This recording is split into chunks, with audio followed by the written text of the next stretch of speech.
প্রথম অধ্যায় ভিত্তিমূলক নীতি, ধারা 1 রাষ্ট্রের প্রকৃতি। এটি একটি ইসলামী প্রজাতন্ত্রী বাংলাদেশ, একটি শাসন ব্যবস্থা যা আল্লাহর নীতির উপর প্রতিষ্ঠিত, যেখানে সমস্ত আইন ও নীতিমালা শরিয়া থেকে উদ্ভূত এবং ন্যায় বিচার ও সমতার জন্য নিবেদিত থাকবে।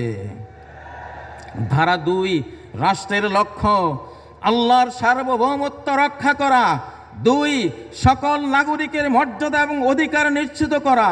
3 নৈতিক, সামাজিক এবং অর্থনৈতিক ন্যায় বিচার প্রচার করা। 4 সমস্ত ধরনের নির্যাতন এবং দুর্নীতির বিরুদ্ধে লড়াই করা।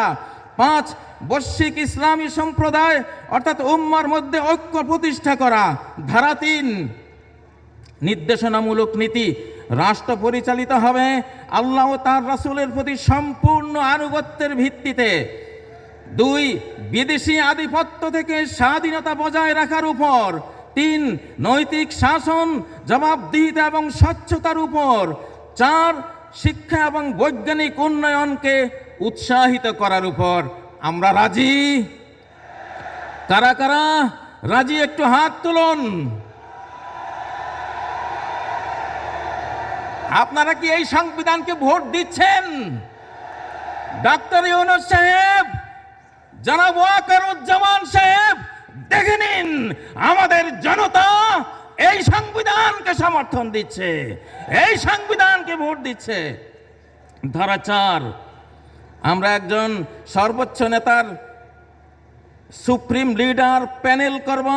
সেই প্যানেল রাষ্ট্রের সর্বোচ্চ তত্ত্বাবধান করবে। সর্বোচ্চ নেতাদের যেই সুপ্রিম লিডার প্যানেল থাকবে তারা বিশেষজ্ঞ পরিষদের মাধ্যমে নির্বাচিত হবে, যার ভিত্তি হলো ইসলামী আইনশাস্ত্রের জ্ঞান, ধর্মীয় পবিত্রতা এবং নেতৃত্বের দক্ষতা। এটা একটা পরামর্শ, করলে করতে পারেন, নাও করতে পারেন। ধারা 5 বিশেষজ্ঞ পরিষদ। বিশেষজ্ঞ পরিষদ সর্বোচ্চ নেতাদেরকে নির্বাচন করবে, পর্যবেক্ষণ এবং প্রয়োজনীয় অপসারণের জন্য দায়িত্বপ্রাপ্ত হবে। 2 পরিষদের সদস্যরা জনগণের দ্বারা নির্বাচিত হবে, তবে তাদের অবশ্যই কঠোর ধর্মীয় এবং নৈতিক মানদণ্ড পূরণ করতে হবে। ধারা 6 ক্ষমতার ভিত্তিকীকরণ। ইসলামী প্রজাতন্ত্র নির্বাহী, আইনসভা এবং বিচার বিভাগের মধ্যে ক্ষমতার ভিত্তিকীকরণ নিশ্চিত করবে, যা সর্বোচ্চ নেতা তত্ত্বাবধানে পরিচালিত হবে। ধারা 7 মৌলিক অধিকার। সকল নাগরিক জাতি বা সম্প্রদায় নির্বিশেষে আইনের সামনে সমান। মুসলিমরা একটি রাজনৈতিক ইউনিট, অমুসলিমরাও প্রত্যেকে এক একটি সমমর্যাদার রাজনৈতিক ইউনিট, কেউ সংখ্যালঘু নয়। 2 ইসলামী নীতিমালার সীমার মধ্যে মত প্রকাশ, সংবাদপত্র এবং সমাবেশের স্বাধীনতা নিশ্চিত করা যাবে। 3 রাষ্ট্র সকল নাগরিকের জন্য স্বাস্থ্যসেবা এবং সামাজিক সুরক্ষা প্রদান করবে, নারী ও শিশুর সুরক্ষা করবে। অপরাধের ক্ষেত্রে তাদের কারাবন্দী নয়, বরং নারীদেরকে গৃহবন্দী করা যাবে, কারাবন্দী নয়।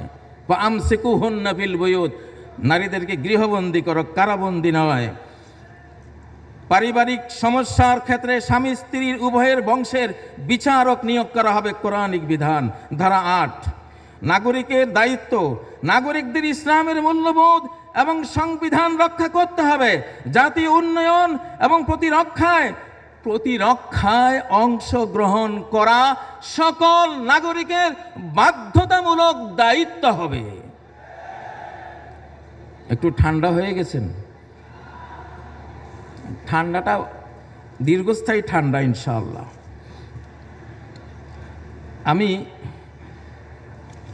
এখানে আরো কয়েকটা ধারা আছে, সেটা কি পড়ব?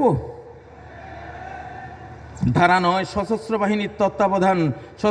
সশস্ত্র বাহিনী সরাসরি সর্বোচ্চ নেতৃবৃন্দের কমান্ডে পরিচালিত হবে। তাদের মিশন হলো